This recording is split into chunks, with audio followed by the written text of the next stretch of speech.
It was an incredible omen for the new era of Falcons football to come when we watched Matt Ryan's first professional pass go for 6.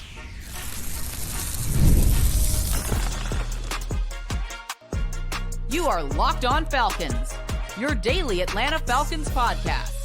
Part of the Locked On Podcast Network, your team every day. Welcome back to another illustrious episode of the Locked On Falcons podcast, your daily Atlanta Falcons podcast, part of Locked On Sports Atlanta, your team every day. Today's episode is brought to you by Gametime. Download the Gametime app, create an account, and use code LOCKEDONNFL for $20 off your first purchase. Terms apply. So if you don't know me, I'm your very humble host, Aaron Freeman. Been covering the Falcons since Michael Vick was the quarterback, formerly at FalcFans.com, RIP. Still going strong on this illustrious podcast, and I thank each and every one of you that is an everydayer that goes strong with me by making this podcast your first listen, your first watch each and every day. Become an everydayer. All you got to do is subscribe or follow for free on YouTube or wherever you listen to podcasts. And today's episode is the epic finale of the Falcons Historian Player Shootout, our summer-long trivia tournament, pitting two guests against one another to answer trivia questions about a Falcons legendary player from the past 20 years. Today's legend is none other than the illustrious, the sensual, the exotic Matthew Thomas Ryan, a.k.a. Matty Ice. Today's guests have been thoroughbreds in this competition. We have Cory Woodroof, who covers the NFL and other content over at For the Win, part of the USA Today Sports Network. And he's going up against Will McFadden, who covers the Atlanta Falcons, of course, for the official Atlanta Falcons website, atlantafalcons.com. And if you're catching this for the first time and you haven't been following along Cory and Will's journey through this illustrious tournament, Cory beat Jarvis Davis in round 1, 4-2 on Devontae Freeman, then took down Myles Garrett in round 2 with John Abraham 2-3, then defeated yours truly in round 3, 3-2, breaking down Michael Vick. And Will took down Joe Patrick in round 1, 5-4 with Calvin Ridley being the legend, then beat Daniel Flick in round 2, 4-2 with Algie Crumpler, and then took down David Cheeley, the people's champ, in round 3, 4-3 on Julio Jones. And who's going to come out on top on Matt Ryan? We'll find out tonight. Helping me along the way is none other than my co-host, Allen Strk, who's covered the Falcons for also a very long time, still writing content over at the Falcoholic, the SB Nation website for the Atlanta Falcons, former co-host of Locked On Falcons and the FalcFans podcast, RIP. But Allen, how are we doing tonight? Man, we're talking about the GOAT tonight, Aaron. The GOAT of Atlanta football. Some may say Atlanta sports. I'm not going to take it that far because Chipper Jones, people love him. Nevertheless, man, we've been waiting for this. Matt Ryan, 14 years, a lot of memorable years. And wow, let's take it back to 2008 because, Aaron, you've been, like you said, you covered this team for a long time. And we want to get to the grits of it. And, of course, Will and Cory want to hear your takes on this, but we have to talk about the number one question. Were you Team Ryan or were you with Dave Choate on Team Glenn Dorsey? To be honest with you, I was Team Ryan, but I was kind of like, I remember like maybe a week or two before the draft, I was like, there's a way that they can get both guys. Because I was also a big fan of Glenn Dorsey. And I was like, okay, so if you take Glenn Dorsey at 3 and then you trade up to 8, you got to get ahead of the Ravens because they're going to take a quarterback, and they ultimately, I think, got Flacco at like 15 or something like that. But you got to trade up to like 8 to get in. It's like, what do you got to give up? And so you got to give up next year's like number 1 and something. So it was a whole strategy that I came up with that, but ultimately when the Falcons, settled on Matty Ice, I was just like, yeah, this is the right pick. Was Sam Baker in your strategy? Not really. I wasn't a big Sam Baker guy, but the Falcons had a desperate need at left tackle, and so it was what it was. Gotcha. All right, let's go to his rookie season now. Cory, just from that first pass, the touchdown of Michael Jenkins, were you sold the minute that pass happened, or did it take a little bit more of a gradual process? I'm not sure I watched that game. That was like very early in my I'm going to do this with my life Falcons fandom. Like I was kind of on and off for a few years, and then when I really started to hit. But I remember I knew something was right that general season, right? Like you could kind of see people talking about the Falcons in a positive light, and I was like, okay, this might be worthy of my time on a regular basis. And, I don't think that anything positive with the Falcons can be possible if they don't make that pick and he doesn't have that kind of a start. I mean, you just look at where the franchise was a year before that, and it just seemed like the Falcons could, I live in Tennessee. I've watched the Titans flounder for years and years and years and years and years, and it just took them forever to get to that 2019 season where they finally kind of came back after a decade plus of being really bad. And I kind of thought that, the Falcons could have very easily been in that kind of a spot. And, like the last 6 years have kind of gone by pretty fast, but they've been pretty bad since then. And I think it really underscores just how special Ryan's start was, and just like how it just changed the way people talked about the franchise. It changed the way we could engage with the team. Just him hitting the ground running and playing like one of the best rookies of really his generation. I know that, people debate back and forth what his general kind of appeal is or status and the long term of quarterbacks, but there is no like Falcons that we kind of got used to over the last 15 years if he does not start the way that he did. It was just, it's huge. It was huge. Great, well said. Will, what are some of your fondest memories from that rookie season? Because as we all know, 2008 was a magical year. Yeah, no, it definitely was. Before I answer that question, though, I just, Aaron, did you call Matt Ryan exotic in your intro? What does a guy have to do to earn that exotic label? Because I feel like I've at least got as much of a claim to that as Matt Ryan does. Like, that's we're probably equally exotic. Well, if you got to win an MVP, you start 200 games in the NFL, and then maybe we'll talk about your exoticism. You got to have an ice cream commercial too. I was going to say, do I need the washing machine commercial with a gold? We need to do a shift at Magic City. That's what really will do it. Okay. Love it. If you sign with Stone Cold, that would help. So Matt Ryan's rookie season, I think obviously the first pass being that touchdown is huge, but honestly, it was the Chicago game for me. It was his first 300-yard game. That just last second, honestly, it was 47 seconds or something. It felt like they got the ball back and just boom, boom, big chunk plays. That is so rare to see from a rookie quarterback, even today, when these guys have all been in 7-on-7 drills forever, and they have so many, I think, passing reps. This was at a time where Peyton Manning was the only other rookie to really start and play a full season. And people then thought Matt Ryan and Joe Flacco, that they were kind of being thrown out there to the wolves, and was that going to work? And Matt made the playoffs his rookie season. I think, to me, it was always so insane when people would say that, wait until after Matt's gone, then everybody will have kind of the proper respect, or they should come around and have the proper respect for the type of player and how much he meant to this franchise. And that was crazy to me, because it's if you go back and look at that 2007 season, the Falcons had absolutely no business getting the franchise turned around as quickly as they did, given where things ended up at the end of that 2007 season. They should have been digging out of that for 5 years. And for Mike Smith to come in, for Thomas Dimitroff to come in, for Matt Ryan and Michael Turner, and kind of and I'm apologies if I'm forgetting anybody, but those are the key figures in my mind. But Matt, most of all, just hearing stories over the years of his leadership already as a rookie, that to me is yeah, we can talk about what the Falcons have been since Matt Ryan, and that continues to kind of bolster, I think, his legacy, because again, these types of quarterbacks just don't come around all the time. And when you have one, and it's special. And I think in that first year, first game, but certainly by that Chicago game, you started to feel like the Falcons had one. And it was crazy to think that they did.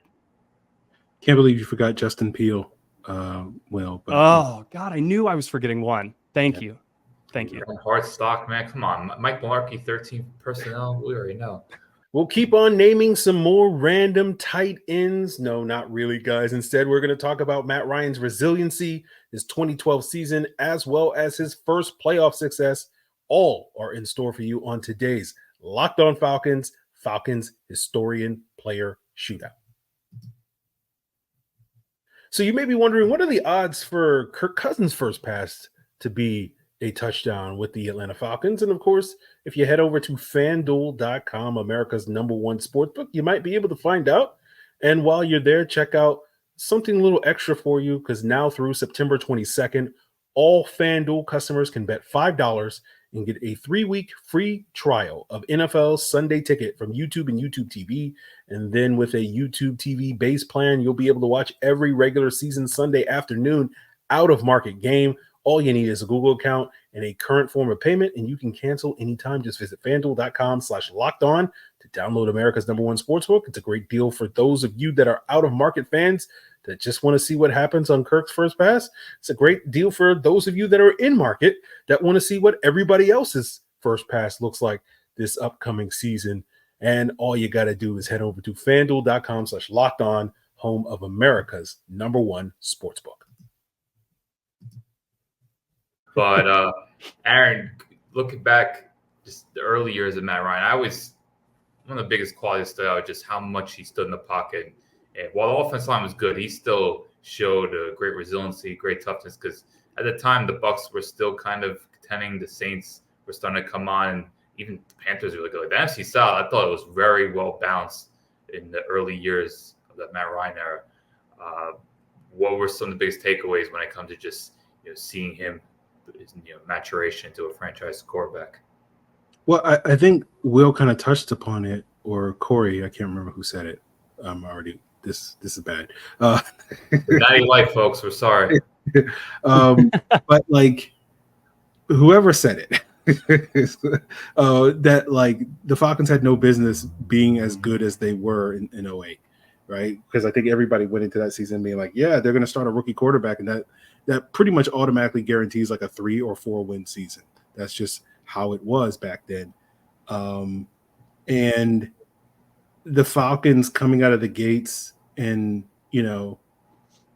being a playoff team was, I think, a testament to not only Matt Ryan's ability, but also all the pieces that they sort of put around him. And I always look back at those years and the strategy of like, we're gonna build it around Michael Turner, and then that's gonna allow Matt Ryan to not have to put the team on his back those first couple of years. And I think that worked very effectively for the Falcons. And as we got further and further, you started to see Matt Ryan sort of take on the mantle of being the guy that's like, okay, we're winning because of me, as opposed to we're winning because of the run game and the defense and whatnot.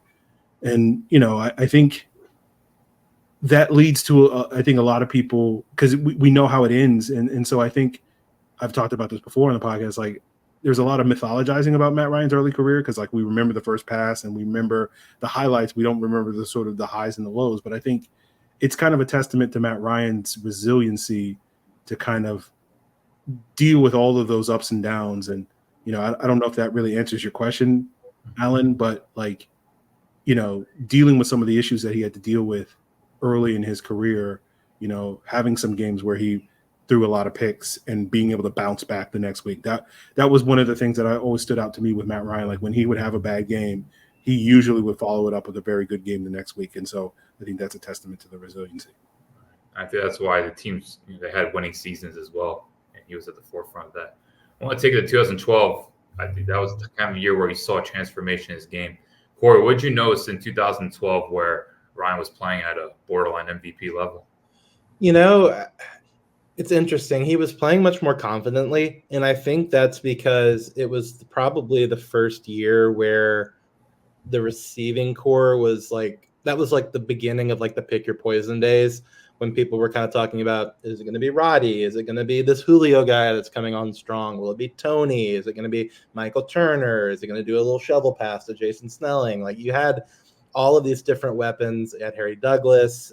There's just like, there was so much around him. The offensive line was playing as good as it had in pass protection, particularly for the year before that, when the offensive line struggled a bit in 2020 or 11. Wow, we're getting old. But, there's so much, that season in and of itself, everything was going well. They were healthy. They were doing so many good things on defense that was helping them kind of stay in games where the offense maybe wasn't at its best. But he just kind of turned a corner as a quarterback, to where it's like earlier in his career, he was good, but the run game was great. So it's like he kind of could get over some of the little young quarterback issues that some folks have. And, that was to me the first season where it really seemed like he's running the show.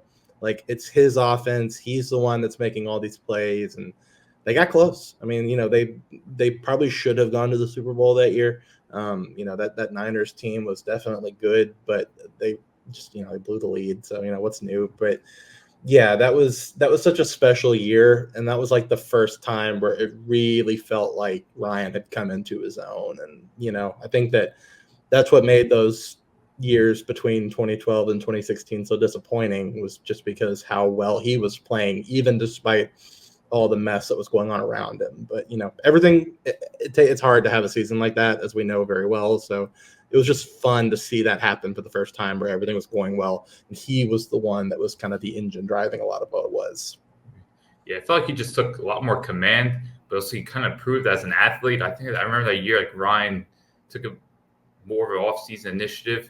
I know he worked with some throwing specialists, and I think that's why his deep ball accuracy improved. But I just remember him just being more mobile, and it obviously accelerated going later into his career.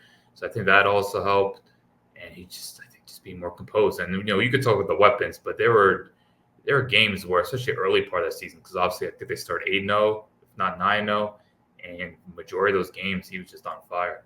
Will, I want to talk about the playoff game, because obviously being Atlanta, the pressure was on. He was 0-3 in the playoffs. He needed the playoff win. Seattle, game couldn't start better, but we know typical Falcons fashion went awry. How big of a moment was that, for you watching, and as for Ryan, getting that playoff win finally?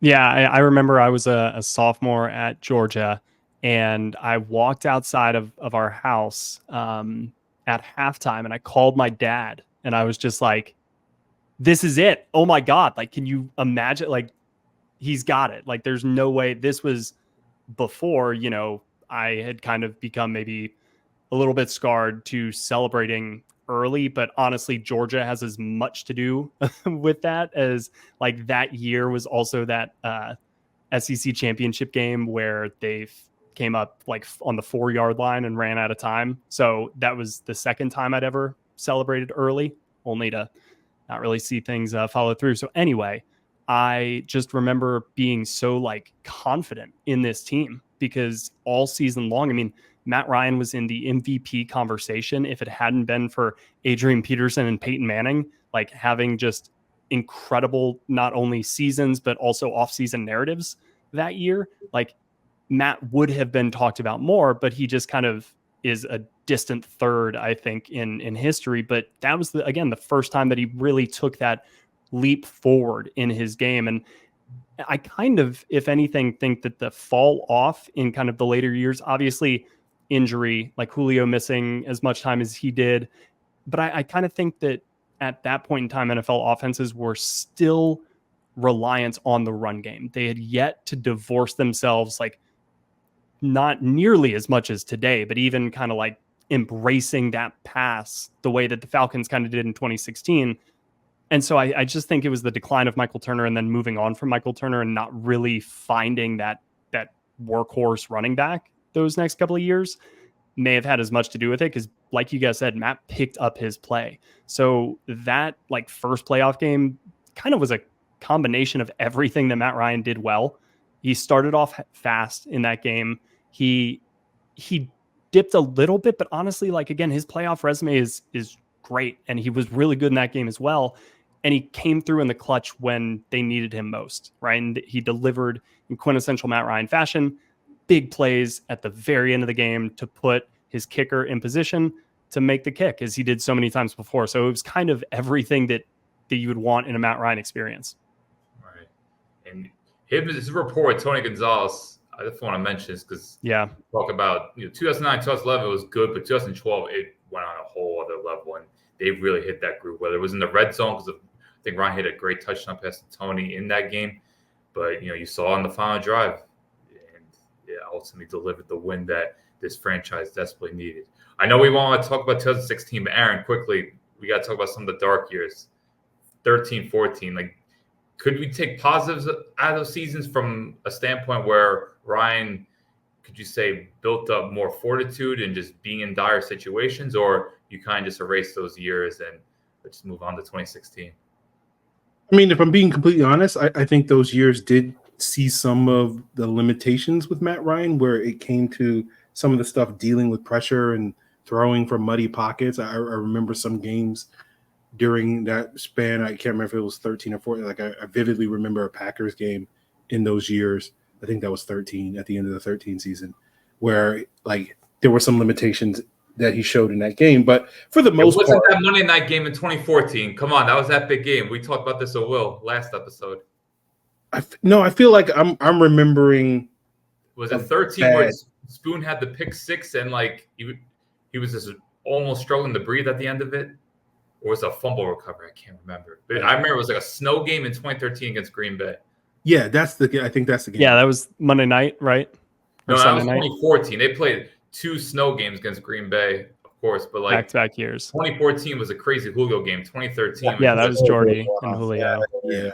It was one of those games, but I just that game sticks out in my mind as like I remember that coming off of that game being one of those games I was disappointed in Matt Ryan. So I'm assuming it wasn't the crazy Julio game. But I also think other than that, like to me, those years also kind of represent the first of many years over the latter part of Matt Ryan's career where it was like Matt Ryan's fine. Again, I can sit here and nitpick some issues in his game that maybe prevent him from being on the same level as a Tom Brady or a Peyton Manning. But a lot of the issues with the Falcons is just their offense. And, you know, it was very early on the anti-Dirk Cutter bandwagon stemming from that 2013 season. And I think most of the rest of the fan base didn't get there until 2020.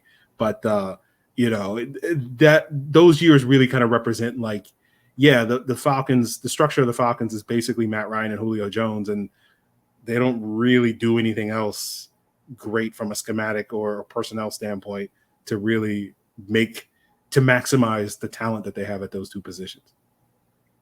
I would argue in 2014 they utilized Devin Hester pretty well. But okay. I digress. The 6 big catches that Devin Hester had in 2014. They were great moments, but all right, Aaron, we gotta get to the trivia. It's championship time. Yeah, let's get into it. We're gonna put Will on the hot seat. I'll be asking him 5 questions, and Allen will be asking Cory 5 questions. And of course, whoever has the most correct at the end is the winner. If it's a tie, we'll go in overtime, and if that's the case, we'll break that down. But let's get into the trivia portion of today's Locked On Falcons Historian Player Shootout with Will McFadden. Falcon fans, I'm wondering if you're ready for some football, and if the answer is yes, you got to check out Gametime to see the best way to get tickets for Friday night's preseason matchup between the Falcons and Jaguars. You can check the app right now and get tickets as low as, $13, $15. You throw in a soda, a hot dog, maybe some nachos, and you can probably have a pretty good solid night on Friday for $20 or so. And with those all-in prices, what you see is what you get, because you don't have to worry about hidden fees at checkout with Gametime. And, maybe you want to throw in a couple of extra dollars to get a better view from your seat, right? That's Gametime. Gives you those panoramic seat views to find the perfect spot to watch Taylor Heineke overthrow Casey Washington for the 5th time on Friday night. So whether you're into football, baseball, other sports, comedy, music, theater, whatever event is near you, Gametime is taking the guesswork out of buying tickets. Download the Gametime app, create an account, and use code LOCKEDONNFL, and you'll get $20 off your first purchase. Terms apply. Again, create an account and redeem code LOCKEDONNFL. That's LOCKEDON NFL for $20 off. Download Gametime today. Last-minute tickets, the lowest price guaranteed. All right, Will, first question. Matt Ryan ranks 4th all-time in fourth-quarter comebacks.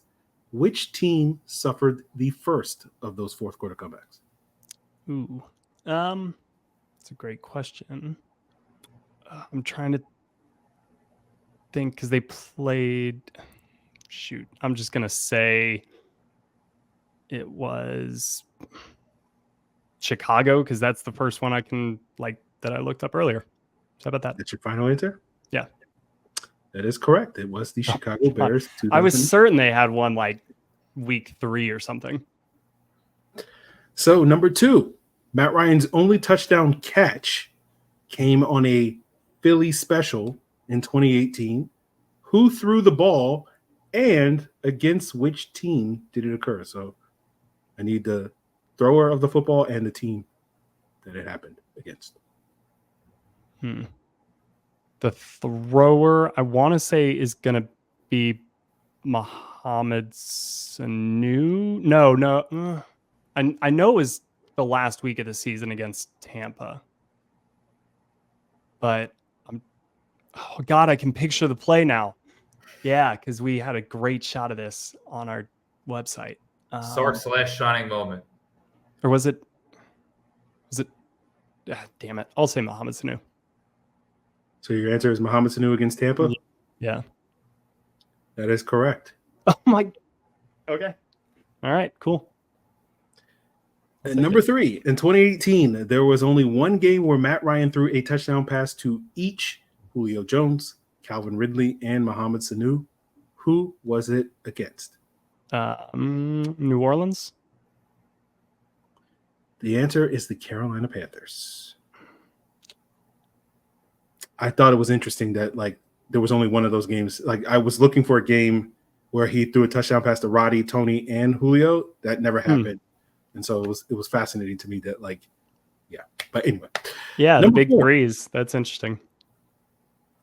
Number 4. Only 2 Falcon players have ever caught 3 touchdown passes from Matt Ryan in the same game. Can you name them both? Julio. And see, I feel like the other obvious one is Tony, but that makes me think it's not going to be Tony. It's going to be like Harry Douglas in 2014. Damn it. All right. Harry Douglas in 2014. So Julio and Harry Douglas? Yeah. Both are incorrect. It's Oh Calvin Ridley and Cordero Patterson. Wow. Great question. Great question, Aaron. 2018 against the Saints. I thought, man, you kind of got to remember that one. Oh, that's And a great. He was 21 against the whatever Washington was called at that point. That could be a little forgettable because 2021 is 2021, but the Ridley one just. Yeah, I probably have memory hold that whole season. Final question. In his first Pro Bowl in 2011, Matt Ryan threw 2 touchdown passes. Can you name both receivers who caught them? Tony and Roddy. Final answer? Yeah. Tony was correct, but Larry Fitzgerald was the other one. Yeah. I knew Tony was one of them. And then Larry. Yep. I remember that now. Okay. Dang, 2. Okay. Well, we'll see if Cory can top that number tomorrow. Yes, unfortunately, that is part 1 of 2. So you have to wait and see if Cory will be crowned champion of the entire Falcons Historian Player Shootout series. We talked in part 1 about the first half of Matt Ryan's career. Part 2 will feature us talking about the latter half of his career, jumping right into that 2016 MVP season. So don't miss out. Make Locked On Falcons your first listen, but your first listen later tonight. Another episode is coming your way with Cody Alexander of MatchQuarters.com. He's going to break down exactly what new Falcons defensive additions in Matt Judon and Justin Simmons and how those guys are going to impact Raheem Morris and Jimmy Lake's new look defense this year. So continue to make Locked On Falcons your first listen. Check out Locked On Fantasy Football for your second listen. Check out Locked On Sports Atlanta for your third listen. Might not keep it going with Locked On Braves, Locked On Bulldogs, Locked On Hawks. You'll get all your bases covered as part of the Locked On Podcast Network, your team every day.